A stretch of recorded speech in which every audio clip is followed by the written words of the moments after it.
আগত হৈছে এইটো ইমান মানে ভয়াৱহ ৰূপত হোৱা নাছিলে। এইবাৰ প্ৰথম হৈছে।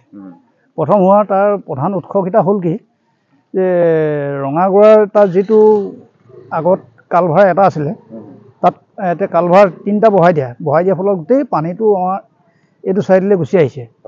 আহি পিনে এতিয়া আমাৰ ইয়াত গোটেই সোমাই মানুহৰ খেতি পথাৰ গোটেই নষ্ট কৰিছে।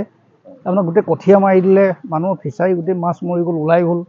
মানুহৰ ঘৰৰ ভিতৰত সোমাই আছে, পানী সোমাই হাহাকাৰ হৈছে মানুহৰ থকা মেলা এইবিলাক।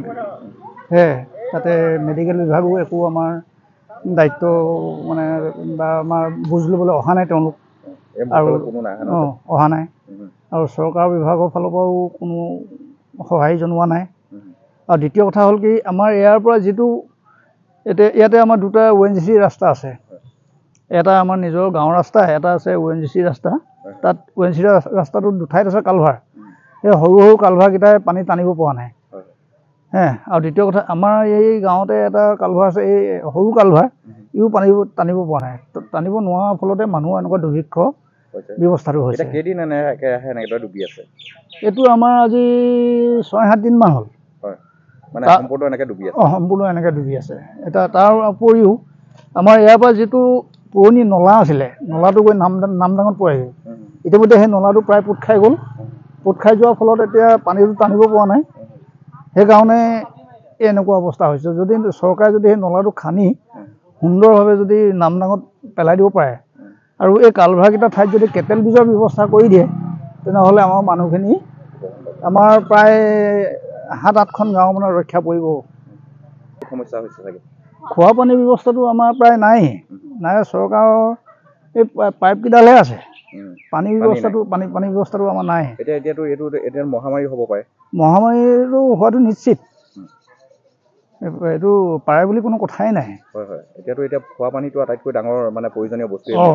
এতিয়া আহ্বান জনাব বিচাৰিব অসমৰ মুখ্যমন্ত্ৰীলৈ? মুখ্যমন্ত্ৰীক আমি এইটোৱে আহ্বান জনাওঁ যাতে আমাৰ গাঁও আমাৰ প্ৰায় 6-7খন গাঁও তেওঁ ফালৰ পৰা মানুহ পঠিয়াই পিনে পৰীক্ষা কৰক। পৰীক্ষা কৰি মেলি যিকেইটা আমাৰ ৰাইজৰ যিকেইটা আপত্তি আছে, ধৰক মেইন যিটো নলা গৈ নামডাঙত পৰিছে, সেই নলাটো খনা ব্যৱস্থাটো কৰি দিয়ক সোনকালে। আৰু এই কালভাৰকেইটা উঠাই পিনে কেটেল বীজৰ ব্যৱস্থাটো কৰি দিয়ক। তেতিয়া আমাৰ ৰাইজ মানে অকণমান ৰক্ষা পৰিব।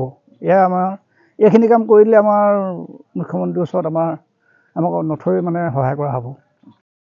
আপোনালোকৰ ঠাইডোখৰ নামটো কি? নৱালী গোহাঁইছো।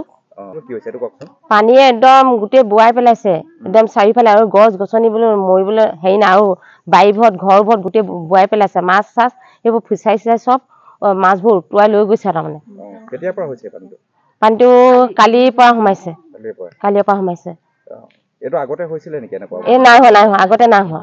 এই প্ৰথম হৈছে। মানে আপোনালোকৰ যথেষ্ট ক্ষতি হৈছে নহয় জানো? যথেষ্ট ক্ষতি হৈছে। পাণ চানো এতিয়া গছবোৰ মৰি যাব। আকৌ পিছফালে টেঙা গছবোৰ মৰি যাব। কঠীয়া একো নাই। তাৰমানে দেখিবলৈ পোৱা গৈছে যে ৰাস্তা পদূলিবিলাকো সম্পূৰ্ণ বুৰ গৈছে। ৰাস্তাটো খহি গৈছে নহয়? আৰু লগতে আপোনালোকৰ কাৰোবাৰ ভিতৰতো চাগে পানী সোমাইছে? ভিতৰত পানী সোমাইছে। এতিয়ালৈকে কোনোবা চৰকাৰী বিভাগ আহিছে নেকি? নাই কোনো অহা নাই। ইয়াৰ পৰাতো আপোনালোকে খোৱা পানীটো ক'ৰ পৰা খাইছে এতিয়া? খোৱা পানীটো আগতে জমা কৰি থোৱা, আজি বৰষুণৰ পানী ধৰা হ'ল।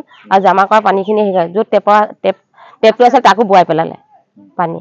মানে খোৱা পানী এতিয়া উৎস নাই আপোনালোকৰ? উৎস নাই। এতিয়াতো এনেকে হ'লে আপোনালোকে জানেনে মহামাৰী হ'ব পাৰে? হ'ব সেইটো। এতিয়া কি জনাব অসমৰ মুখ্যমন্ত্ৰীলৈ? কি আহ্বান জনাব? আমি আহ্বান জনাইছোঁ আমাৰ এইখিনি ব্যৱস্থাটো কৰি দিয়ক। ইয়াত কালভাৰ আছে যদি কালভাৰখিনি আঁতৰাই দিয়ক। আৰু আমাক সাহায্য লাগে। আৰু কাৰণ কেলৈ এতিয়া ধান চাউলটো নাইকিয়া হৈছে, মানুহখিনি চব পানীয়ে বোৱাই পেলাইছে। তাক আমাক কিবা এটা সাহায্য দিয়ক। কঠীয়াখিনি নাই, কঠীয়া চব বোৱাই পেলালে।